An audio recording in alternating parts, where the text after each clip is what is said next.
অনেক শাসন দেখেছি, এগুলা শাসন ছিল না রে মাবুদ, এগুলা শোষণ ছিল। তুমি তার সবচেয়ে বড় সাক্ষী।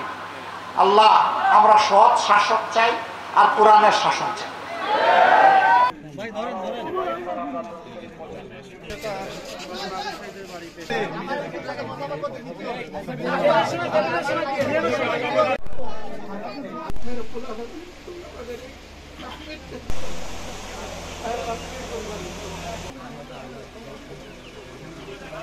স্বপ্ন ছিল দিন কায়েম হবে।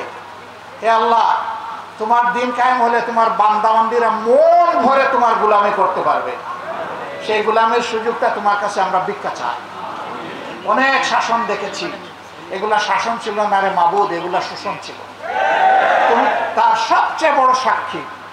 আল্লাহ, আমরা সৎ শাসক চাই আর কোরআনের শাসন চাই। তুমি এই কাজের জন্য এই এলাকার, এই উপজেলার মানুষগুলাকে কবুল করো। প্রত্যেকের কল্পের মধ্যে হেদায়েতের দিনের পথে লড়তে চাই জীবনের শেষ শ্বাস পর্যন্ত, আর বিদায় নিতে চাই শহীদ হয়ে। রক্তাক্ত চাদর গায়ে দিয়ে আল্লাহর দরবারে দাঁড়াতে চাই। আল্লাহ যেদিন জিজ্ঞেস করবেন তোর গায়ে রক্তের চাদর কেন, সেদিন যেন বলতে পারি আল্লাহ, তোমার চাইতে কি আমার জন্য বড় সাক্ষী আর কেউ আছে?